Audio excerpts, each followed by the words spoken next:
m'appelle Antonin et je suis le président et fondateur de l'association Artefac. Et moi je suis Marlène et je suis chargée de développement chez Artefac. Et du coup nous ce qu'on fait c'est qu'on accompagne et on produit des projets artistiques étudiants. On a 6 pôles artistiques, donc théâtre, musique, création littéraire, cinéma, exposition, radio podcast. On propose un accompagnement qui est global dans toutes les phases du projet, de l'idée jusqu'à sa réalisation.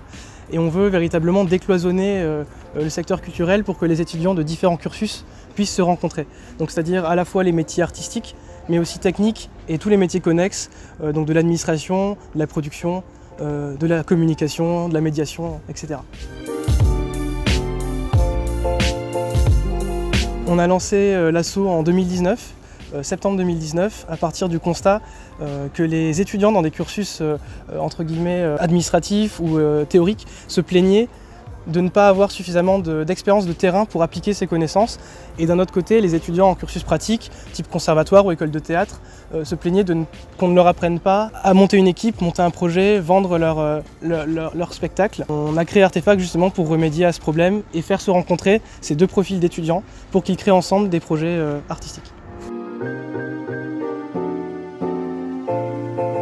Alors du coup, on propose un accompagnement sur 2 ans et chaque porteur de projet va être accompagné dans son pôle artistique par un référent de pôle qui va du coup coordonner le projet artistique. On va proposer un accompagnement à la structuration, on va les aider à monter une équipe autour de leur projet en mutualisant les compétences des étudiants de différents secteurs.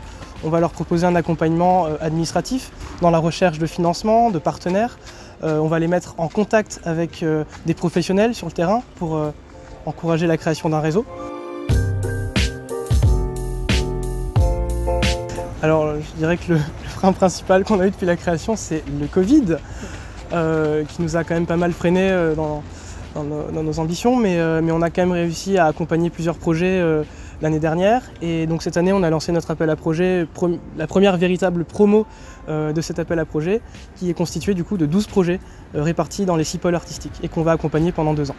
À côté de ça, on développe aussi un pôle création qui sera le prolongement de l'accompagnement projet pour vraiment couvrir toute la transition des études jusqu'à l'insertion professionnelle. Du coup là, nous, notre objectif, c'est vraiment d'aller voir les étudiants, leur parler directement pour leur proposer ce programme d'accompagnement. Donc là, c'est un des freins qu'on rencontre un peu, c'est vraiment d'aller rencontrer notre cible au plus près.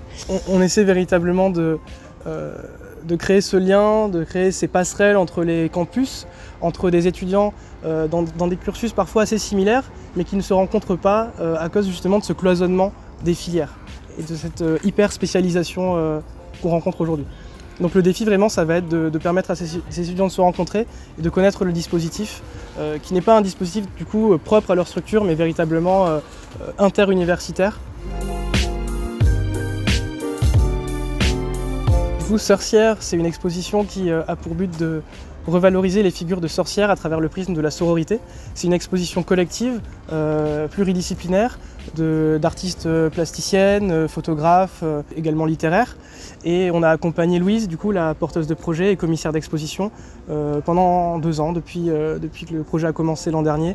Et là, actuellement, le projet est exposé à l'Université de Paris, dans le hall des Grands Moulins, dans le 13e arrondissement.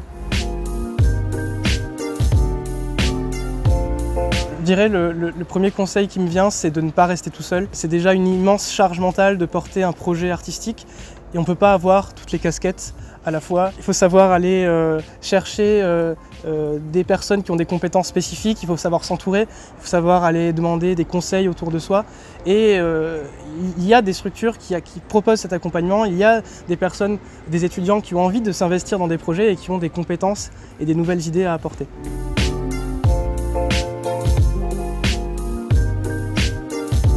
On a été pas mal isolés pendant la crise sanitaire et la culture, si on demande aux gens ce que ça peut leur apporter, ça leur apporte un petit échappatoire au quotidien.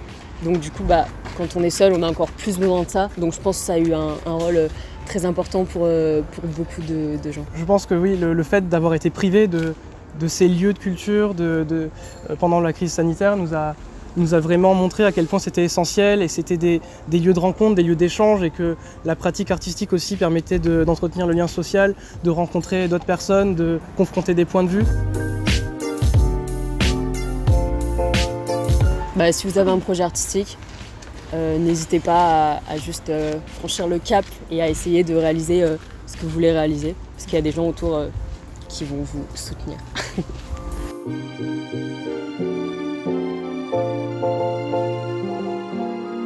Allez, c'est dans la boîte.